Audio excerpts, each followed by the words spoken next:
Olá pessoal, tudo bem? Quanto você deve cobrar para executar um projeto de retificação de área para um imóvel urbano?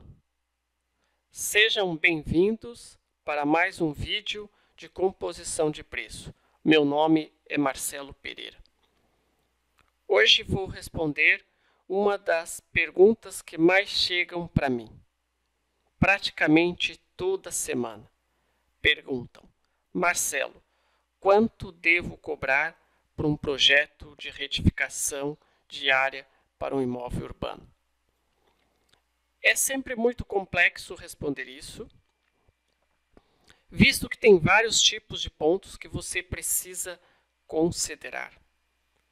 Esse vídeo é para você profissional autônomo e para as empresas que trabalham com levantamento topográficos e retificação de área, que querem melhorar a assertividade em suas composições de preço, conquistar mais clientes e ganhar mais dinheiro com seus projetos de retificação de área. Então, vamos começar a listar 8 pontos principais para fazer uma composição de preço em um projeto de retificação de área para um imóvel urbano no Brasil. Primeiro ponto: experiência do profissional autônomo ou do time da empresa que vai executar o projeto. Pode ser júnior, pleno ou sênior. Está atrelado diretamente à experiência real do profissional ou da equipe da empresa que já executaram outros projetos. Isso é muito útil na hora de executar um projeto complexo. É recomendável que você tenha conhecimento e experiência nesse tipo de escopo, pois os profissionais e a empresa que está iniciando têm condições sim de precificar e executar esse tipo de projetos. Lógico, terão mais dificuldades, mas isso não impede de executar o projeto. Segundo ponto: complexidade do projeto. Tem projetos de retificação de área que é bastante simples. Envolve apenas o município e o cartório de registro de imóveis. Mas tem outros bem mais complexos, que envolvem outros profissionais, como advogado,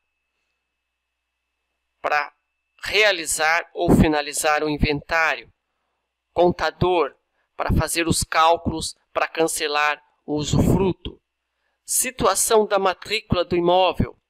O imóvel pode estar inserido dentro de um condomínio ou dentro de um loteamento irregular.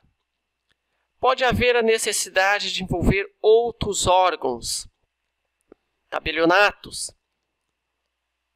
Eu já vi casos onde precisa fazer uma escritura, uma venda, uma compra. Tá? Judiciário. Pode estar ocorrendo um inventário judicial ou ter que fazer um inventário judicial antes. Situação dos confrontantes do imóvel. Posse. Tem cartório aqui em Santa Catarina que pede a comprovação da posse. Caso contrário, o projeto fica parado, ou seja, o cartório não registra.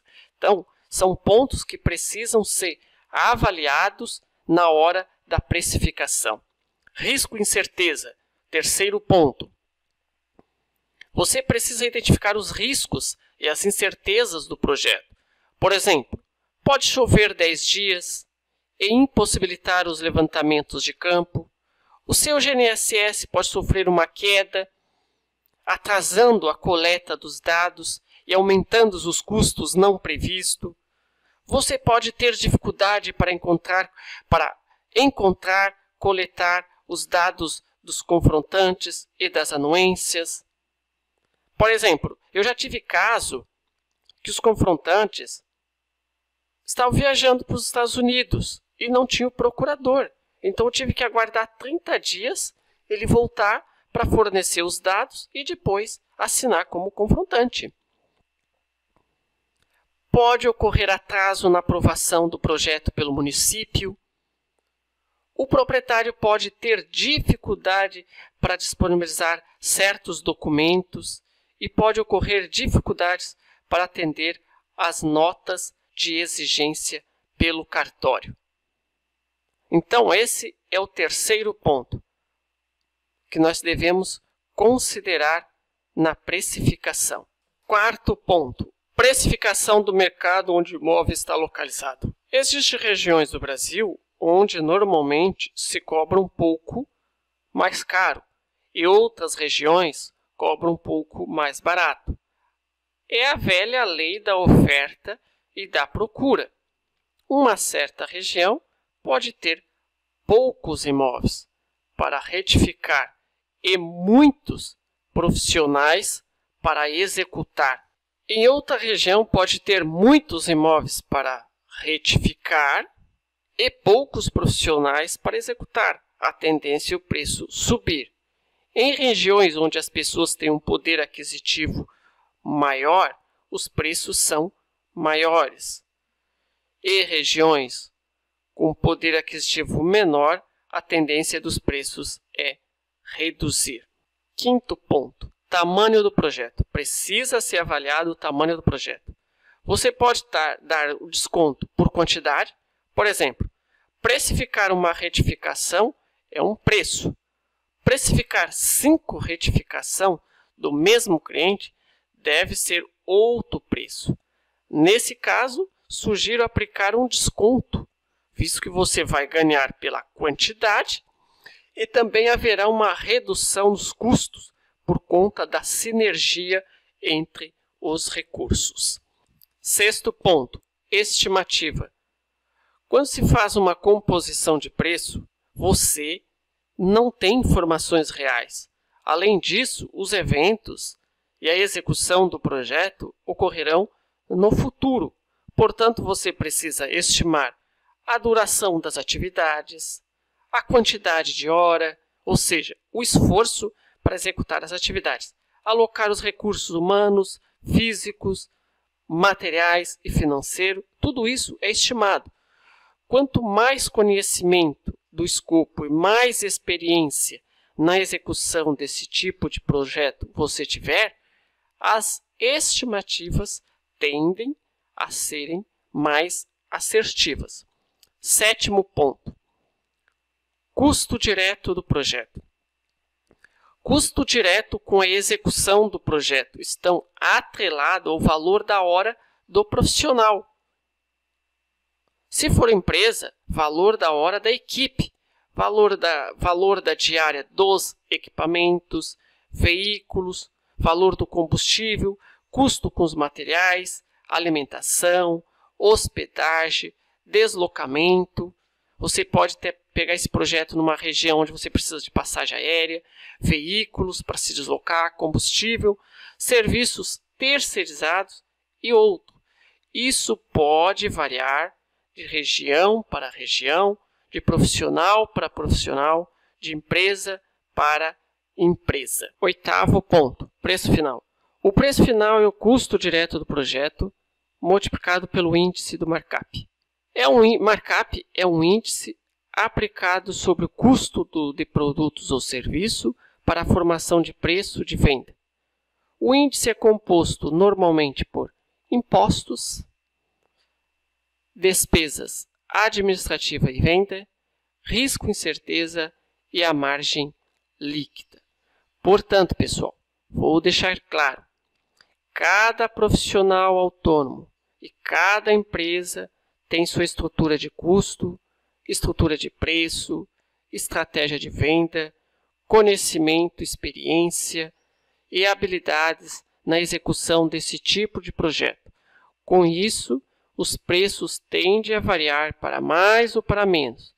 Enfim, quem for mais competitivo acaba ganhando o projeto.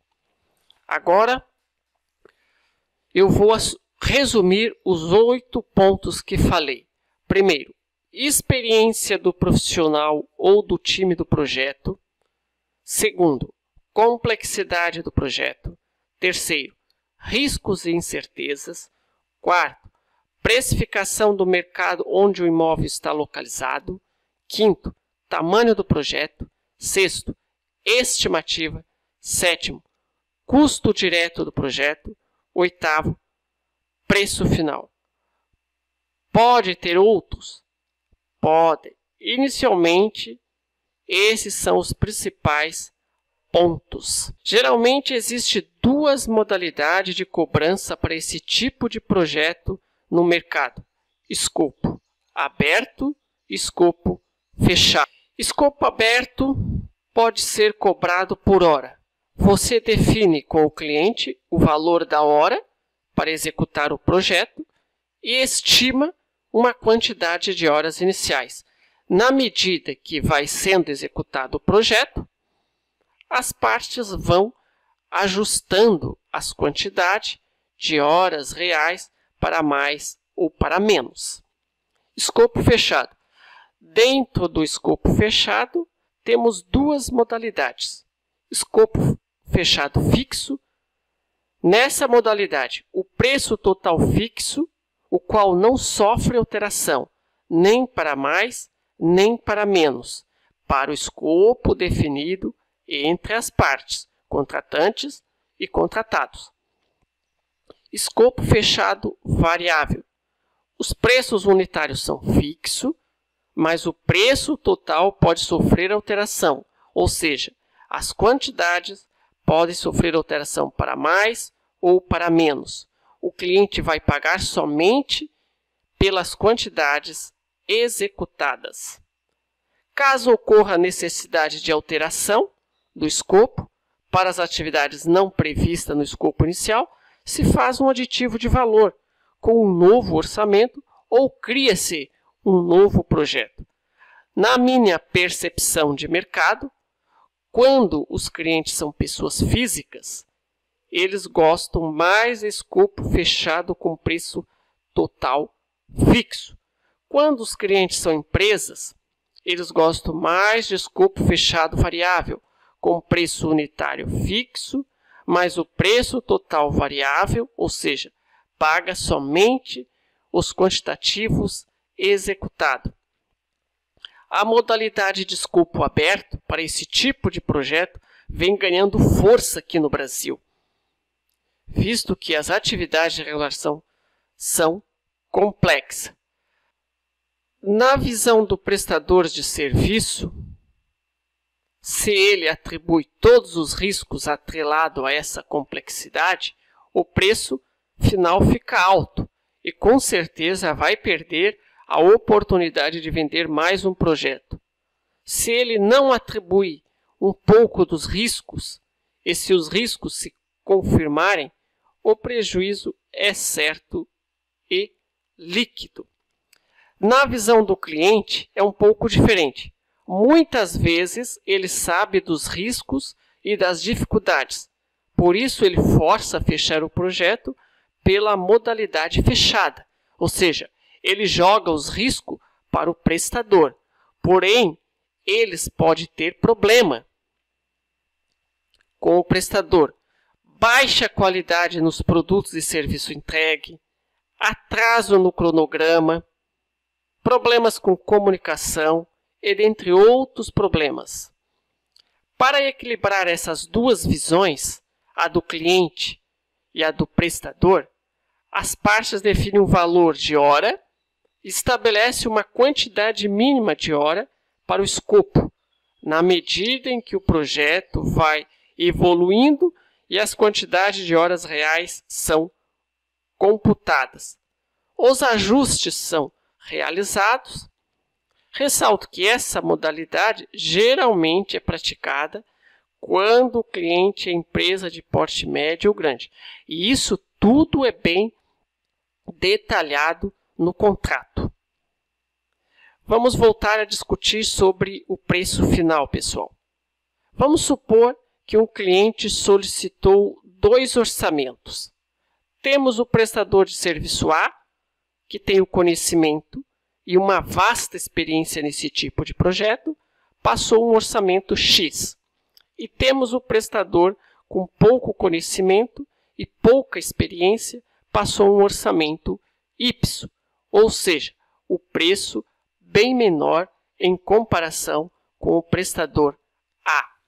Muitas vezes o cliente não fica satisfeito e assusta ao receber o orçamento X do prestador A, por ser muito caro, e decide contratar o prestador B, que tem um orçamento de 20% menor. Nesse momento, o cliente olha pelo quantitativo, ou seja, contrata o prestador com o preço menor. A vantagem do quantitativo, preço, pode ser um problema ao comparar ao qualitativo, preço.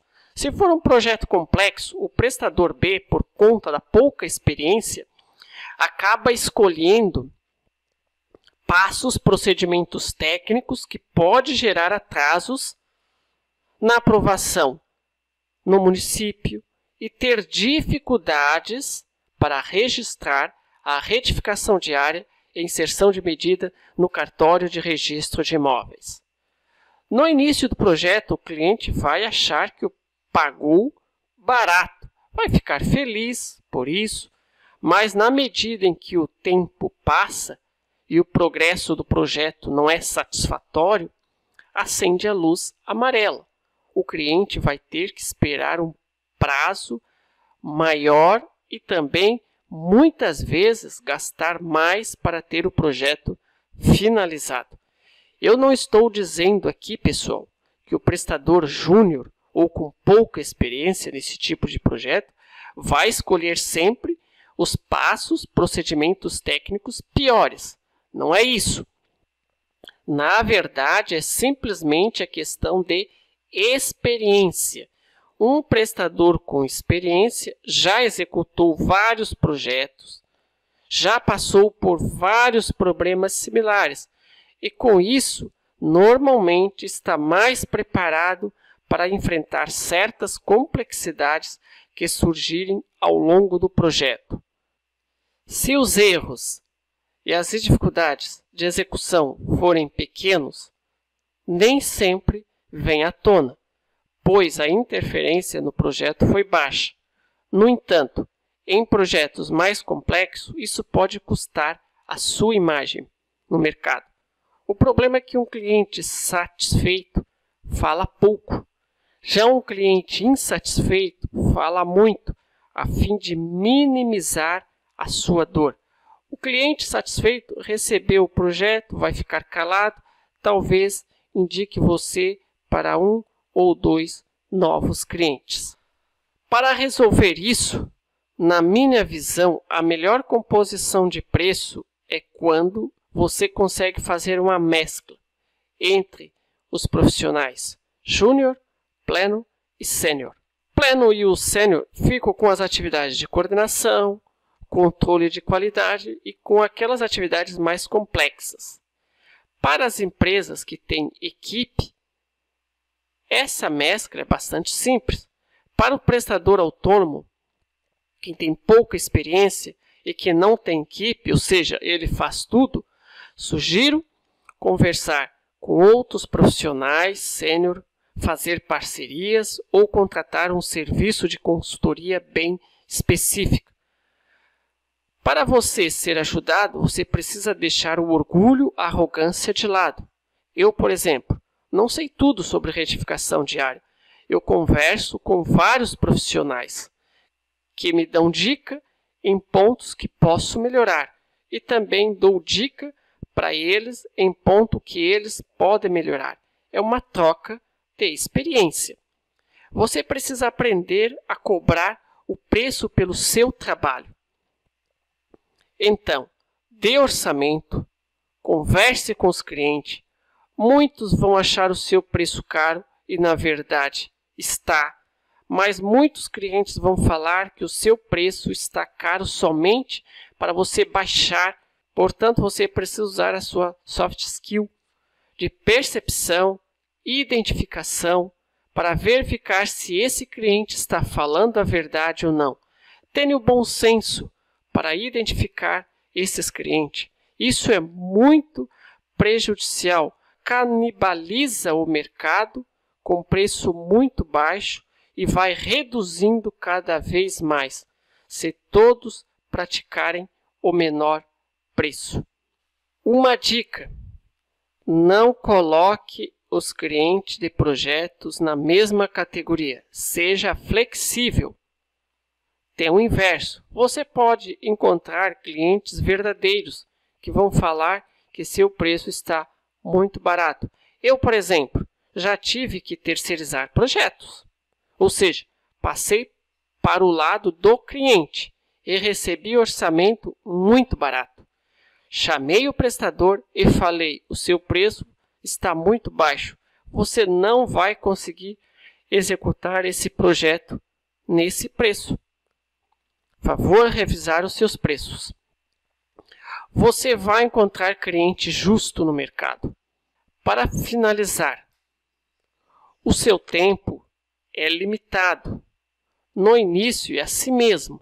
Você vai usar os recursos que tem. Você precisa crescer e ser um multiplicador do seu tempo, contratando novos profissionais ou fazendo novas parcerias. Nos próximos vídeos, vamos fazer uma composição de preço usando um exemplo real aqui no estado de Santa Catarina, com o apoio do Microsoft Project. Espero que esse vídeo tenha sido muito útil para poder te ajudar a estruturar as suas composições de preço e que existe um fluxo onde você pode seguir na busca mais assertiva dos preços em projetos de retificação de área urbana. Eu vou ficando por aqui. Não se esqueçam de se inscrever no canal, de fazer os seus comentários, críticas, sugestões. Muito obrigado a todos. Tchau, tchau.